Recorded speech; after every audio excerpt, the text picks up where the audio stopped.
Depuis plusieurs semaines, les mêmes titres reviennent. Tensions au Moyen-Orient, menace sur l'approvisionnement pétrolier, pétrole sous pression géopolitique. Dans les médias, le scénario est continu. Une région instable, des risques géopolitiques et la crainte du choc du prix des pétroles, sans oublier la capture du président Nicolás Maduro. Bienvenue chez l'Industrialiste, le média qui explique la technologie du point de vue de ceux qui les conçoivent, les gouvernent et les mettent réellement en œuvre. Chez l'Industrialiste, on ne s'arrête pas sur les récits, on regarde le système industriel derrière les titres. En réalité, le marché pétrolier mondial est aujourd'hui excédentaire. En 2025, le Brent a perdu près de 20% sur un an. Les projections pour 2026 situent le baril autour de 60 $. La demande mondiale progresse d'environ 1,3 milliard de barils par jour.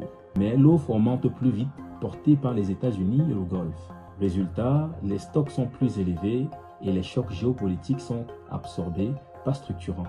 Pour ce qui est de l'offre et la demande pétrolière mondiale, ce graphique montre un basculement fondamental du marché pétrolier. Depuis 2022, l'offre progresse plus vite que la demande, après année.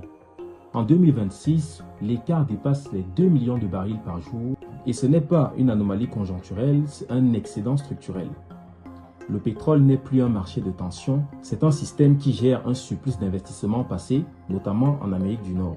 Pour ce qui est du Brent et du WTI, malgré une succession de crises géopolitiques, les crises du pétrole survivent à une trajectoire baissière continue. Le Brent perd près de 40 $ entre 2022 et 2026.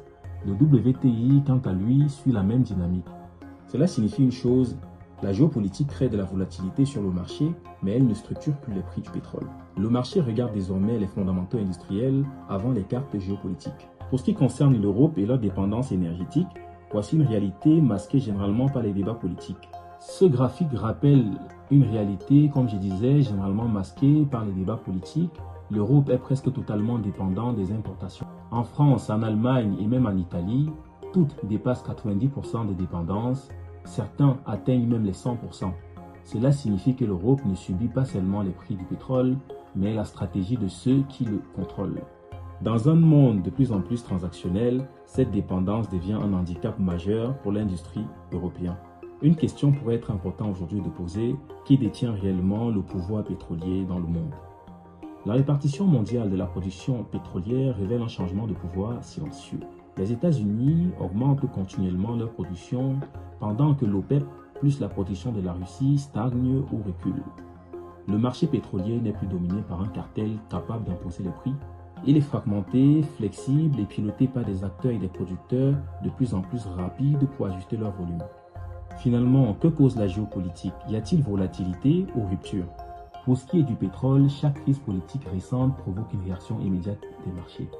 Mais aucune ne crée de rupture durable. L'impact est fort en 2022, déjà plus limité en 2023 et marginal en 2025. Le système pétrolier mondial est désormais conçu pour absorber les chocs. La géopolitique fait bouger les cours à court terme, mais elle ne fixe pas les trajectoires pour le marché pétrolier. Ces graphiques racontent tous la même histoire. Le pétrole n'est pas rare, il est excédentaire sur le marché. La vraie fracture n'est plus géopolitique, elle est industrielle. Entre ceux qui contrôlent les capacités et ceux qui en dépendent. Et c'est ce diagnostic que l'industrialiste met au cœur de ses analyses. Si vous aimez ce type de contenu, abonnez-vous à la page et vous recevrez tous les contenus et les analyses du point de vue de l'industrialiste sur le système industriel.